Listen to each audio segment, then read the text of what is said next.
So, what do the holidays look like for you? Christmas or Thanksgiving, Hanukkah or Kwanzaa? We are all kind of bobbing and weaving when it comes to our normal family gatherings.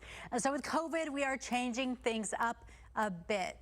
So, can you decline and invite last minute? What happens if you're having people over and then one of the kids does not feel well?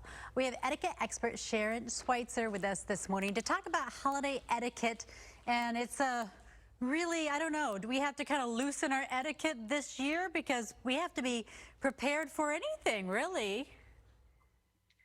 Yes, we do. It is one of those years when anything can happen. And one of the best things we can do is plan and prepare in advance because each locality and each state has different regulations, both locally and in the state. So the best thing a host and a guest can do is make sure that they're aware of what those regulations are in terms of mask wearing, in terms of social distancing, in terms of preparation.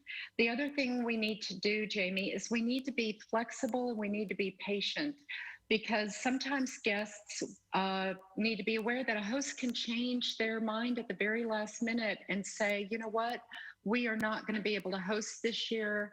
We've just had some news from our governor, or we've just had some news from our local authorities, and we are not going to be able to have any travel. So I think being flexible is really important. We cannot have too much patience. I think etiquette would be just kindness, offering kindness and honesty with each other about comfort levels, since people have such different comfort levels and, like you said, different regulations where they live. You have something for us, BYOM. What does that mean?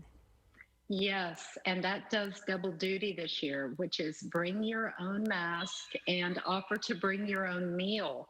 Many times people have allergies or sensitivities, and this year sometimes people want to prepare their own food because they're more comfortable doing that in a time of COVID. So make sure you not only bring one mask, but bring several because sometimes they get misplaced, we drop them, and you want to make sure that you have extras in case you don't have the facility to wash your own mask. So bring several, pack extra masks. When it comes to etiquette, what's one thing that always wows you that I mean, I feel like things are pretty loose nowadays. We haven't seen the people we love in so long, really. What's the one thing that we should still hang to, whether it's a written thank you note, or what do you think? Well, I think the one thing that we need to realize is there's this generation gap now. Many times, some folks in our circles really want to talk politics and religion, and some folks don't, especially in an election year, Jamie. So I think what's really important is we all need to be aware of what's called naive realism. And what that means is some people want to talk politics, some people don't. We need to realize that our view of politics is not the only view. Yeah. Our way of viewing things is not the best way. We need to be tolerant, and we need to realize that there are many other worldviews. So, and even whether you want to discuss it or not, that's different of opinions as well. Thank you so much. Thank you for helping us to realize we just got to chill this year when it comes to the holidays and just love the ones we're around. If they can't make it, they can't make it. And, you know, I love your BYOM.